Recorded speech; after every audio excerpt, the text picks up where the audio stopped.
किसान भाइयों नमस्कार, स्वागत है आप सभी का आपका अपना यूट्यूब चैनल एग्रीकल्चर 360 में। किसान भाइयों, आज के वीडियो में आपको बताने वाला हूँ कि सरसों के बीज को आप नैनो डीएपी से कैसे बीज शोधन कर सकते हैं और बीज शोधन करके आप अपना खेत में बो के जो नैनो डीएपी के माध्यम से जो आप दानेदार डीएपी है उसकी मात्रा को कम कर सकते हैं। तो किसान भाइयों देखिए, हमारे पास ये सरसों है, ये 1 किलो सरसों है और इसमें जो 1 किलो सरसों लगभग 1 किलो से 1.25 किलो सरसों का पर एकड़ जो है बोया जाता है। इसका बीज दर जो है बहुत कम है क्योंकि इसका जो बीज का साइज है वो बहुत छोटा होता है। तो 1 किलो बीज हमारे पास है जो 5 बीघा या 1 एकड़ में बोया जाता है। अब इसका जो बीज का जो शोधन के लिए नैनो डीएपी का जो आवश्यकता होता है वो 5 ml पर केजी बीज की आवश्यकता होता है। आप गेहूँ हो, चाहे मक्का हो, चाहे आपका सरसों हो, तो 1 किलो बीज में 5 ml नैनो डीएपी से हम क्या है बीज शोधन करते हैं और उसको 15 मिनट 20 मिनट को सुखाने के बाद उसको बो देते हैं। तो देखिए किसान भाइयों, ये हमारे पास सरसों का बीज है, ये जो काली सरसों है और हमारे पास थोड़ा सा पानी है क्योंकि किसान भाइयों 1 किलो बीज में 5 ml नैनो डीएपी चाहिए और 5 ml नैनो डीएपी से ये जो बीज है पूरा भीगेगा नहीं। तो हमने थोड़ा सा पानी ले लिया है। अब क्या करेंगे, इस पानी के अंदर हम 5 ml नैनो डीएपी जो है इसमें मिलाएंगे। तो ये जो ढक्कन है किसान भाइयों ये 25 ml का होता है, यानी कि हम 5वां हिस्सा जो है नैनो डीएपी हम इसमें डालेंगे। डालने के बाद हम ये पानी में इसको मिलाएंगे। अब पानी को थोड़ा करने के बाद अब इस बीज में हम ऐसे हाथ से इसको छिड़काव कर देंगे। इस छिड़काव करने के बाद हाथ से हल्के हाथों से हम इस पर मोवा लगा देंगे जिससे कि एक एक बीज जो है वो हमारा नैनो डीएपी से अच्छे से कोट हो जाए।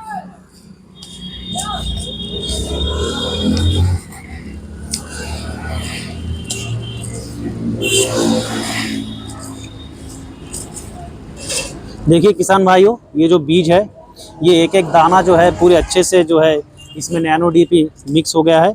अब ये जो हमने एक बिछाया है एक कागज, इसमें क्या करेंगे, हम इस पूरे बीज को फैला देंगे।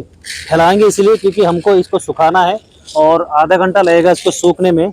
और जब ये सूख जाएगा तब हम क्या करेंगे, खेत में इसको लेके बो देंगे। इससे क्या होगा किसान भाइयों, आपका जो अंकुरण है वो बहुत जल्दी होगा।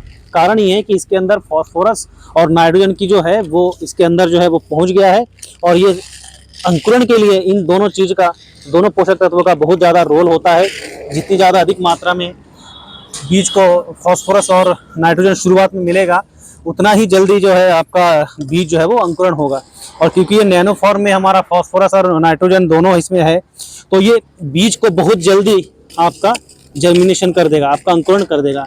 अगर सामान्य डीएपी यानी दानेदार डीएपी से अगर 5 दिन में अंकुरित होता है तो ये आपका 2 से 3 दिन में आपका जो बीज है वो अंकुरण हो जाएगा। दूसरा किसान भाइयों, नैनो डीएपी से बीज शोधन करने से लाभ ये भी होता है कि अंकुरण का जो प्रतिशत है वो बढ़ जाता है। यानी कि इसमें बीज जो है अगर कम है आपके पास फिर भी आपका जो खेत है वो बोया जा सकता है नैनो डीएपी से शोधित करके, क्योंकि उससे जर्मिनेशन परसेंट बढ़ जाएगा।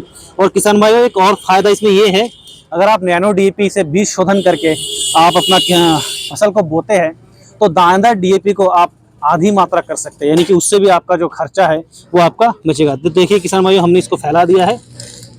अभी आधे घंटे बाद ये जो है ये पूरी तरह से सूख जाएगा।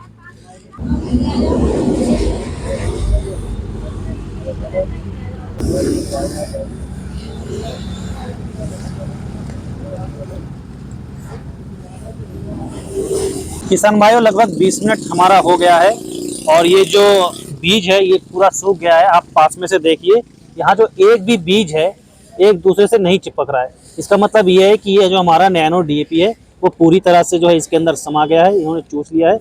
अब हम इनको आसानी से जो है अपने खेत में बो सकते हैं। देखिए एक भी बीज जो है वो चिपक नहीं रहा है, यानी कि आधा घंटा अगर हम इसको रखेंगे तो क्या है ये सूख जाएगा। लेकिन किसान भाइयों ध्यान रखिएगा, इसको नैनो डीएपी से शोधित करने के बाद छायादार इलाके में ही, जहाँ छाया है, पेड़ का छाया हो या घर का छाया हो, उसी के ऊपर इसको बिछाना है जिससे कि ये अपना समय ले और समय लेते हुए धीरे धीरे जो इसका पानी जो है वो सूख जाए। अब इसको हम किसान भाइयों बो देंगे। पर एक चीज़ ध्यान रखिएगा, जब हम नैनो डीएपी से बीज शोधन करके अपने खेत में बीज बोएंगे, चाहे कोई भी फसल हो, तो हमको जो दानेदार डीएपी है उसकी मात्रा आधी करनी है, क्योंकि आपको दानेदार डीएपी की मात्रा आधी करके उसमें नैनो डीएपी का इस्तेमाल करना है। जिससे क्या होगा, आपका जो उत्पादन है वो भी बढ़ेगा और अंततः आपको जो है वो लाभ पहुँचेगा। तो किसान भाइयों, ये वीडियो अगर आपको अच्छा लगा तो इस वीडियो को लाइक करिएगा, दूसरे किसानों को ये शेयर करिएगा। और किसान भाइयों, अगर आप हमारे चैनल में नए हैं तो हमारे चैनल को सब्सक्राइब करिएगा। तो धन्यवाद।